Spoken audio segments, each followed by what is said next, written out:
भंडारा गोंदिया जिला वासियों के लिए खुशखबर है। अब आपका मनपसंद channel BS crime media news अब आपके केबल नेटवर्क पर, जी हां, अपने केबल नेटवर्क के एशियन चैनल नंबर 13 पर उपलब्ध है। BS क्राइम मीडिया न्यूज पर खेल, राजनीति, क्राइम, साहित्य व अन्य खबरें प्रकाशित की जाती है। हमारे साथ जुड़ने के लिए तथा हमारे चैनल में खबरें, विज्ञापन आदि के लिए संपर्क करें 8669151757 पर।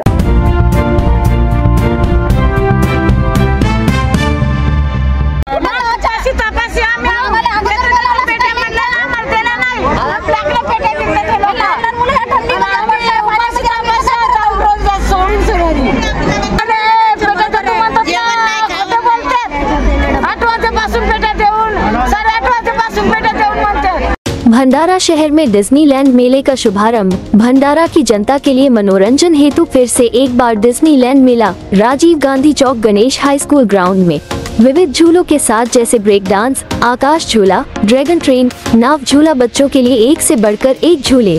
तो देर ना करे जाए, डिज्नीलैंड मेला शाम 6 बजे से रात 10 तक गणेश हाई स्कूल ग्राउंड में राजीव गांधी चौक भंडारा। बांधकाम मजदूरों का संरक्षक कौन?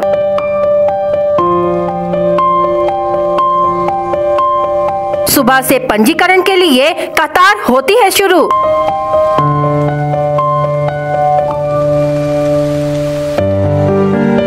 सात तालुका के श्रमिक एक ही स्थान पर।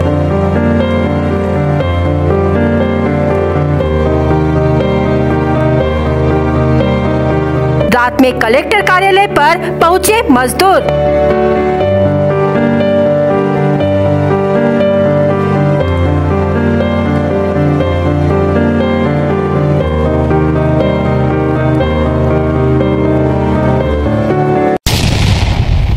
निर्माण क्षेत्र में काम करने वाले मजदूरों को कई तरह की दुर्घटनाओं का सामना करना पड़ता है।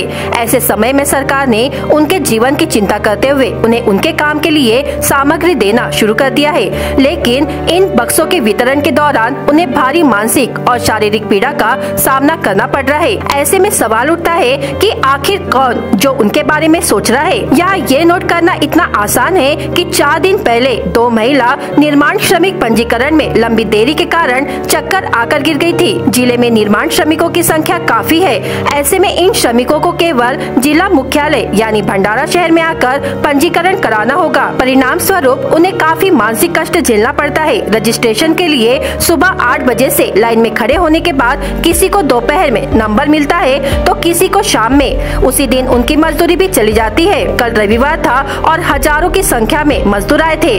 उन्हें बताया गया कि बॉक्स उन्हें रात 8 बजे मिलेगा, लेकिन बारिश आने से उनकी परेशानियां और बढ़ गई। रात 8 बजे नोटिस लगा दिया गया कि 2 दिन तक किट का वितरण नहीं किया जाएगा।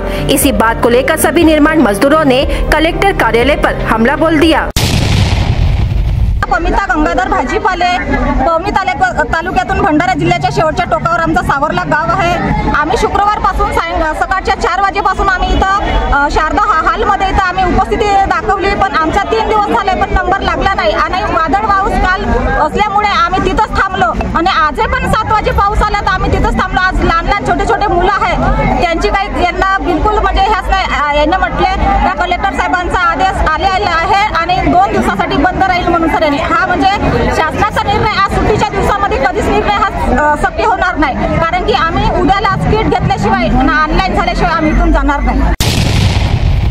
अजय सुधाकर वाघाळे, मी केसलवाड्यावरून इथे बांधकाम कामगार विभागातर्फे हे किट घ्यायला इथे आलेलो आहोत। त्या सकाळपासून रांगेमध्ये आहोत, पण आज रविवार असल्यामुळे ठीक आहे आम्ही सायंकाळपर्यंत थांबलो, पण त्यांनी सांगितलं का रात्री 8 वाजे किट मिळेल किंवा सकाळी मिळेल। त्या आशेपोटी आम्ही रात्री 12 वाजेपर्यंत इथे थांबलो। कलेक्टर साहेब रात्री 12 वाजे तिथे नोटीस लावतात की 2 दिवस पुढील 2 दिवस पुन्हा बंद आहे, तुम्ही आताच्या आता आपल्या गावाला जात। आम्ही आपल्या मोलमजुऱ्या सोडून आलो, त्या मोलमजुऱ्यांची भरपावती त्यांनी करून द्यावी। आता यावेळीवर त्यांनी खाण्यापिण्याची या सर्वांची व्यवस्था करावी आणि या सर्वांचे फॉर्म ऑनलाईन करून त्यांना आताच्या आता किट द्यावा किंवा सरकारला बदनाम करण्याचा हा त्यांचा हेतू आहे, असं मी जाहीर करीन। प्रीती जामवंत राऊत इसापूर साठी इथं आला आहोत। 3 दिवस झाले, कालपासून वादळ वाऱ्यामध्ये आम्ही इथं उभे आहोत। तो सर्व पाणी आमच्या अंगावर गेला। आजचा पण 7 वाजेचं पाणी आमच्या अंगावर गेला। तिथं आम्ही लहान लहान लेकरं घेऊन आम्ही बसलेले आहोत। आणि आता यांनी नोटीस काढली 11 वाजे, रात्रीला 11 वाजे नोटीस लावले की उद्याला बंद आहे। ठीक आहे, उद्याचा आजचा निर्णय ठीक आहे, आज बंद होता हे मान्य केलं, पण कोणत्या कलेक्टरनं हा निर्णय दिला हे आम्हाला सांगा। 11 वाजेपर्यंत द्यायचा होता तर 5 वाजे सांगायला पाहिजे होतं आणि आम्हाला जाऊ द्यायला पाहिजे होतं। 500 लोक आहेत आता इथं, 1000-1200 बाया आहेत, त्यांची जिम्मेदारी। आम्ही किट घेतल्याशिवाय इथं जाणार नाही। आमचा शेवटचा निर्णय आहे, किट घेतल्याशिवाय इथून जाणार नाही आम्ही। भंडारा जिले में लगातार दूसरे दिन तूफानी हवाओं के साथ भारी बारिश हुई है। मौसम विभाग ने 3 दिनों तक बारिश की संभावना जताई है। पूरे रात जिले भर में बारिश हुई है और इस बारिश का असर सब्जी की फसलों पर पड़ने वाला है।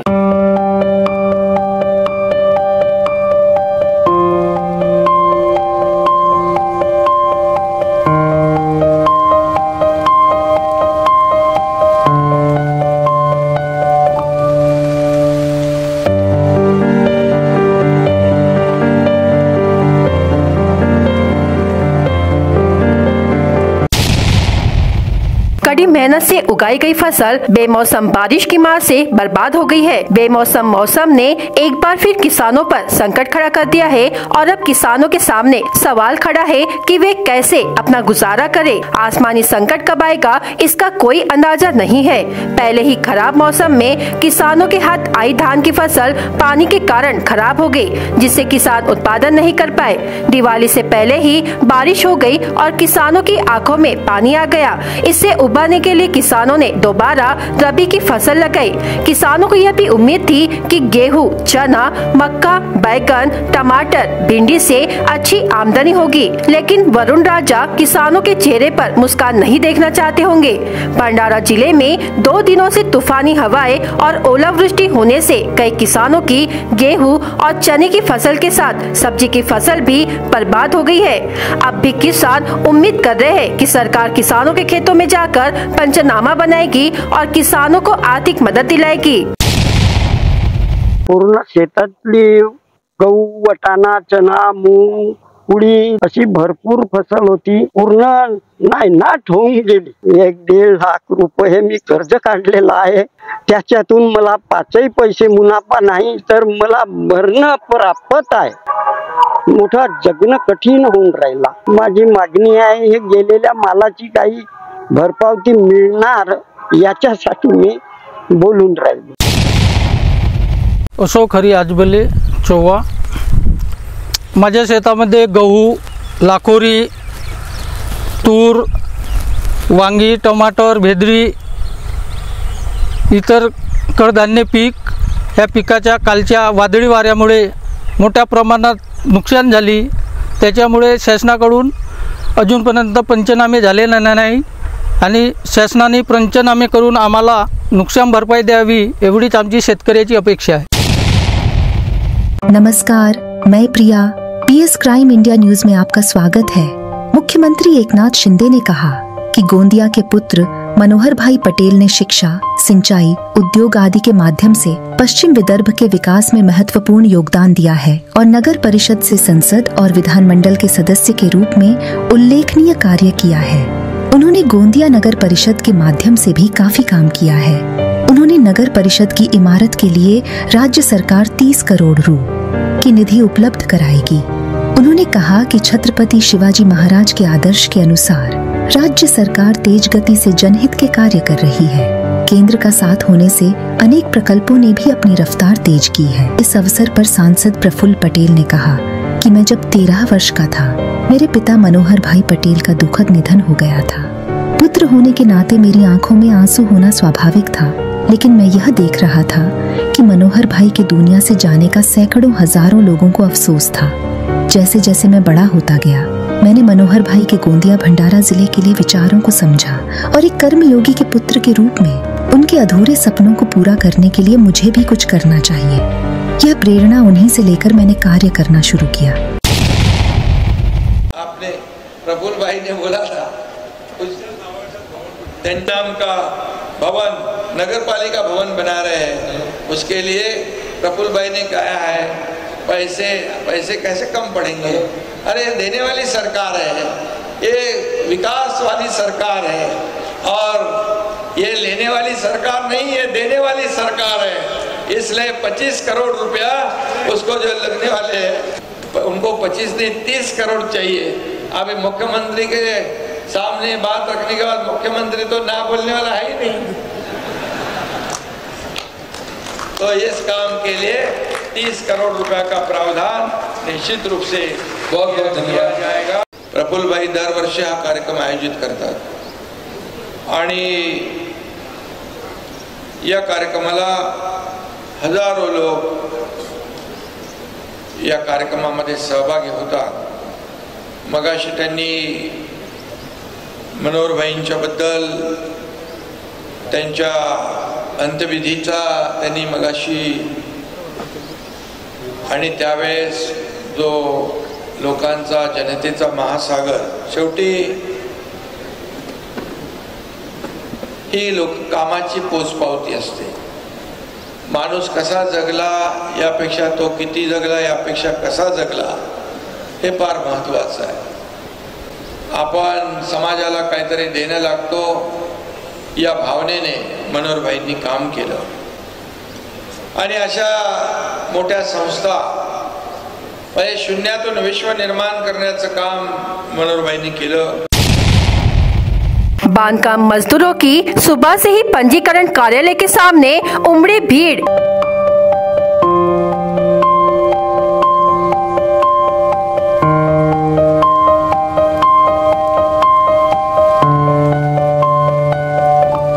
युवक कांग्रेस असुविधाओं के लिए धरने पर बैठे रोड पर।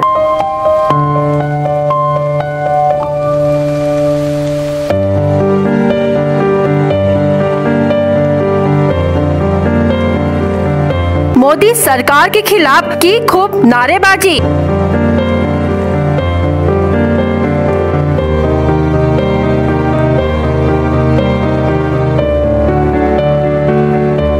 ना कोई नियोजन, ना ही गरीबों के लिए कोई सहायता।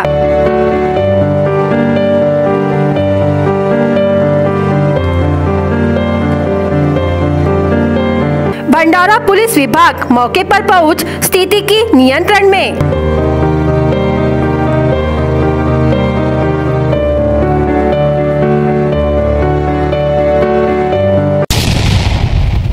महाराष्ट्र भवन एवं अन्य निर्माण कल्याण बोर्ड के तहत पंजीकृत श्रमिकों को पिछले 10 दिनों से किचन सेट का वितरण चल रहा है। इसी बीच वितरण में काफी गड़बड़ी और अव्यवस्था देखने को मिल रही है। विशेषकर पूरे दिन और यहां तक कि रात में भी 2 बजे तक वितरण जारी है। सोमवार 12 फरवरी को सुबह से ही लाभार्थियों की भीड़ साई मंदिर रोड के महाराष्ट्र इमारत व बांधकाम ऑफिस के सामने देखने को मिली, जिसके बाद युवक कांग्रेस की ओर से रास्ते पर बैठ प्रदर्शन किया गया।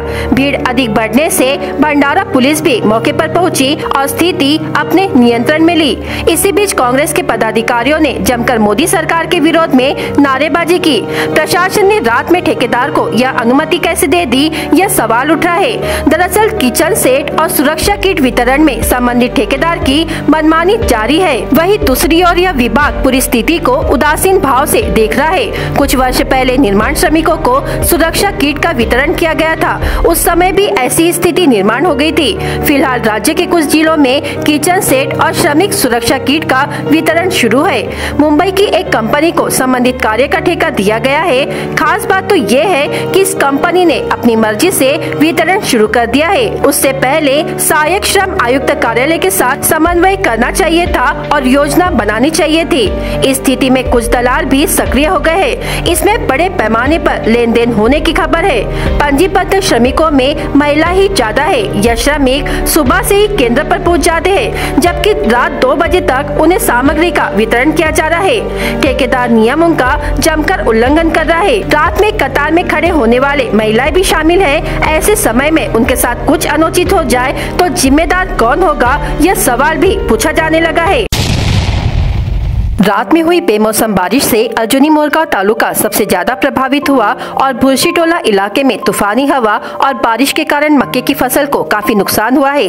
रात में अचानक आई आंधी से खेत में खड़ी मक्के की फसल बर्बाद हो गई है। इसके साथ ही आम के पेड़ का बौर झड़ गया है। यह बारिश गोंदिया जिले के लगभग सभी तालुकाओं में हुई और सबसे ज्यादा असर अर्जुनी मोरगांव तालुका पर पड़ा है।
नमस्कार, मैं प्रिया।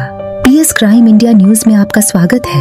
महाराष्ट्र की राजनीतिक गलियारों में कांग्रेस के पूर्व मुख्यमंत्री और कद्दावर नेता अशोक चव्हाण को लेकर चर्चा शुरू हो गई है।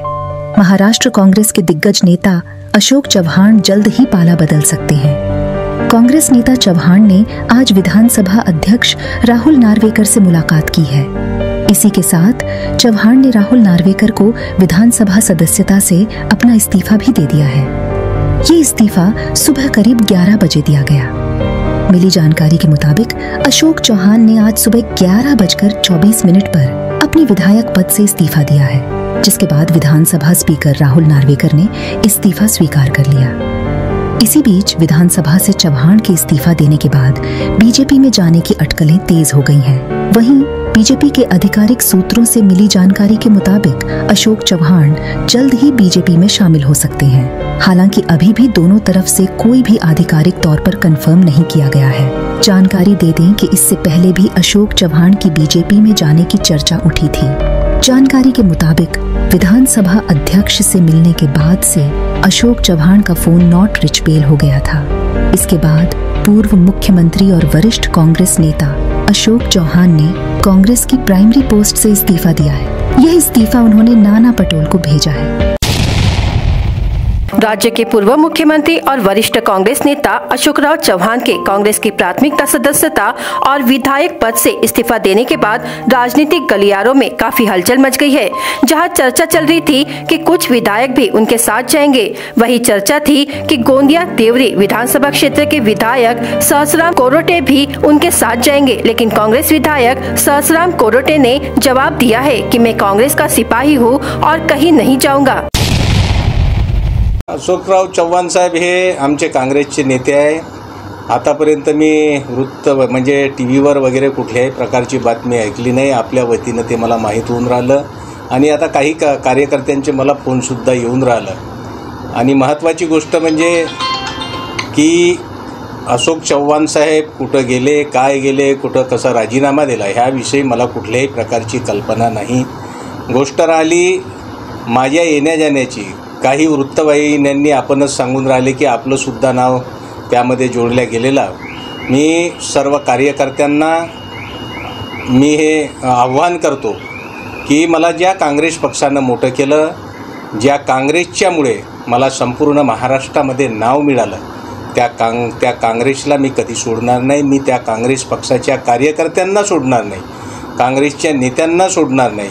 मी सदैव काँग्रेसच्या नेत्यासोबत राहणार आहोत, काँग्रेस पक्षाच्या सर्व कार्यकर्त्यांसोबत राहणार आहोत, काँग्रेस पक्षासोबत राहणार आहोत, नेहमी आहो राहीन आणि ह्यानंतरसुद्धा काँग्रेस पक्षाचा मी काम करणार आहोत। काँग्रेस पक्षाच्या सिंबॉलवर पुढची निवडणूकसुद्धा लढणार आहोत, हे ह्या प्रसंगी मी सांगतो। एक निजी स्कूल में पिछले कुछ महीनों तक कार्यरत एक अनियमित शिक्षक ने उसी स्कूल के एक नाबालिग छात्रा को फुसलाकर अपहरण करने का मामला सामने आया है।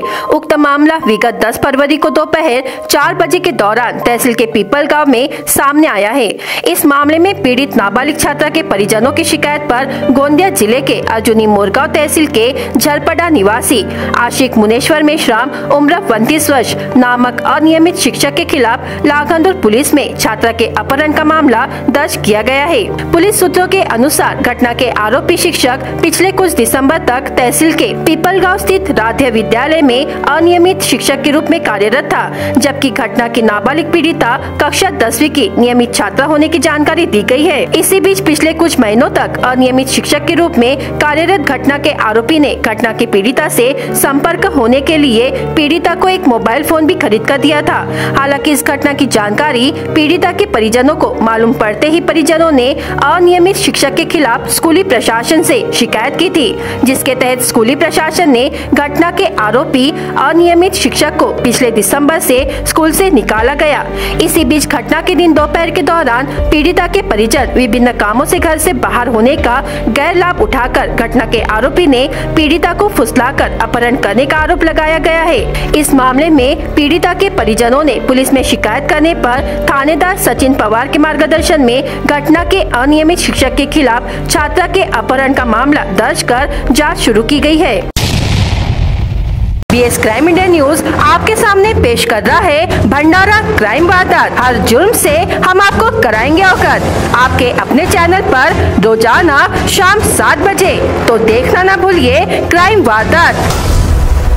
शादी के रिसेप्शन में गई व्यक्ति की दोपहिया चोरी की घटना पौनी में हुई। फिरियादी पौनी निवासी प्रभाकर विश्वनाथ लेपसे उम्र 63 वर्ष दोपहिया से पौनी स्थित मंगल कार्यालय में शादी के रिसेप्शन में पहुंचे। उसने बाइक मंगल कार्यालय की पार्किंग में खड़ी कर दी। कार्यक्रम के बाद जब वह वापस आए तो उन्हें बाइक नहीं दिखी। उन्होंने पौनी थाने में शिकायत दर्ज कराई है। अटल ज्योति सौर ऊर्जा व स्ट्रीट लाइट व घर के विद्युत मीटर लगाने का ठेका दिलाने का लालच देकर 33,50,000 रुपए की ठगी करने की घटना का खुलासा शिकायत से हुआ। भंडारा पुलिस ने इस मामले में बुल्ढाना जिले के 4 लोगों के खिलाफ मामला दर्ज किया है। 14 साल के लड़के द्वारा तीसरी कक्षा में पढ़ने वाली 8 साल की बच्ची को मोबाइल फोन दिखाने के बहाने उत्पीड़न करने की चौंकाने वाली घटना 7 फरवरी को सुबह करीब 11 बजे हुई। इस मामले में पीड़ित बच्ची की मां की शिकायत के आधार पर 8 फरवरी को 14 साल के बच्चे के खिलाफ मामला दर्ज किया गया है। 9 फरवरी को लापता विवाहिता का कुल 5 दिनों के बाद मायके के ही खेत परिसर के एक कुएं में शव मिलने की घटना सामने आई। इस घटना में तहसील के कुड़ेगांव निवासी शीतल मोनू राउत उम्र 23 वर्ष नामक विवाहिता की मृत्यु हुई है। इस मामले में दिघोरी पुलिस ने आकस्मिक मृत्यु का मामला दर्ज कर जांच शुरू की है। छत्तीसगढ़ नागपुर मार्ग पर नाकाबंदी कर रहे एक पुलिस सिपाही को गौ तस्कर वाहन ने टक्कर मार दी। गंभीर रूप से घायल सिपाही की मौत की घटना बाघ नदी में घटित हुई। घटना में मृत सिपाही का नाम शिवचरण मडावी बताया गया है। खेत से घर ले जा रहा ट्रैक्टर पलट गया, जिसमें चालक की मौके पर ही मौत हो गई। घटना अर्जुनी मोरगांव तहसील के सावरा टोला में घटित हुई। मृत चालक का नाम सावरा टोला निवासी दुर्योधन सोनवाने उम्र 29 वर्ष बताया गया है। मामले की जांच अर्जुनी मोरगांव पुलिस कर रही है। तिरोडा थाने के तहत करडी के चौक में 3 लोगों ने मिलकर सुधाकर रहंग डाले उम्र 35 वर्ष को पीटा। सुधाकर यह करडी बुज के ग्राहक सेवा केंद्र से पैसे निकालने के लिए गया था। इस दौरान तीनों आरोपी द्वारा मिलकर रहंग डाले की पिटाई की गई। रहंग डाले की शिकायत पर पुलिस ने आरोपियों के खिलाफ मामला दर्ज किया है। भंडारा गोंदिया जिला वासियों के लिए खुशखबर है। अब आपका मनपसंद channel BS crime India news अब आपके केबल नेटवर्क पर, जी हाँ, अपने केबल नेटवर्क के एशियन चैनल नंबर 13 पर उपलब्ध है। BS क्राइम इंडिया न्यूज पर खेल, राजनीति, क्राइम, साहित्य व अन्य खबरें प्रकाशित की जाती है। हमारे साथ जुड़ने के लिए तथा हमारे चैनल में खबरें, विज्ञापन आदि के लिए संपर्क करें 8669151757 पर।